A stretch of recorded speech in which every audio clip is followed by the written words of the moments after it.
അവിടെ ഓഫീസിൽ ഒരു പെണ്ണ് വർക്ക് റിപ്പോർട്ട് കാണിക്കാൻ വേണ്ടി മാനേജറിന്റെ റൂമിലേക്ക് പെട്ടെന്ന് കയറി ചെല്ലുന്നു. അപ്പൊ അവിടെ മാനേജർ അയാളുടെ അസിസ്റ്റന്റുമായിട്ട് ക്ലോസ് ആയി നിൽക്കുന്നത് കണ്ട് അവൾ ഷോക്കായി പോകും. അപ്പോ അവിടെ അവളെ കണ്ട മാനേജർ ഡോർ മുട്ടിയിട്ട് അകത്ത് വരണോ എന്ന് അറിയില്ല എന്ന് പറഞ്ഞ് അവളെ വഴക്ക് പറയുന്നു. ഇത് കേട്ട് സോറി പറഞ്ഞുകൊണ്ട് അവൾ പുറത്തേക്ക് പോവുകയും പിന്നീട് അവളുടെ ഫ്രണ്ടിനെ വിളിച്ചിട്ട് മാനേജറും അസിസ്റ്റന്റും കിസ് ചെയ്തുകൊണ്ടിരുന്നത് താൻ കണ്ടെന്ന് പറയുന്നു. അങ്ങനെ ഈ ന്യൂസ് ഓഫീസിലുള്ള എല്ലാവരും അറിയുന്നു. അതുപോലെ ഈ ന്യൂസ് ആ മാനേജറിന്റെ വൈഫിന്റെ ചെവിയിലേക്കും എത്തും. അങ്ങനെ ദേഷ്യം വന്ന ആ വൈഫ് വീട് വിട്ട് പോവാനായിട്ട് നിൽക്കുമ്പോൾ അങ്ങോട്ട് കുറെ ഫ്ലവേഴ്സും ഗിഫ്റ്റുമായിട്ട് ആ മാനേജർ വരുന്നു. അന്ന് അവരുടെ വെഡിങ് ആനിവേഴ്സറി ആയിരുന്നു. വൈഫിന് ഒരു ഡയമണ്ട് കമ്മലുമായിട്ടാണ് അയാൾ വന്നിരിക്കുന്നത്.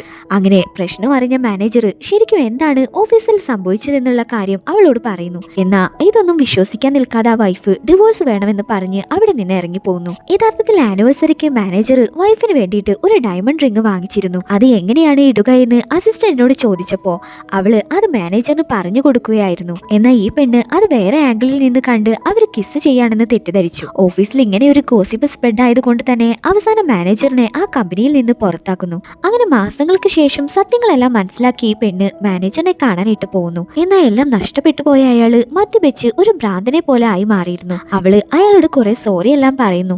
പക്ഷേ ഒരു സോറി കൊണ്ട് തന്റെ ലൈഫ് ഒന്നും മാറാൻ പോകുന്നില്ലെന്നും ഇനി ആരെക്കുറിച്ചെങ്കിലും എന്തെങ്കിലും ഗോസിപ്പ് പറയുന്നുണ്ടെങ്കിൽ സൂക്ഷിച്ച് പറയണമെന്ന് പറഞ്ഞ് അയാൾ അവിടെ നിന്ന് പോകുന്നു. ഇത് കേട്ട് താൻ ചെയ്ത തെറ്റ് ഓർത്തിട്ട് അവൾക്ക് വല്ലാതെ കുറ്റബോധം തോന്നുന്നു.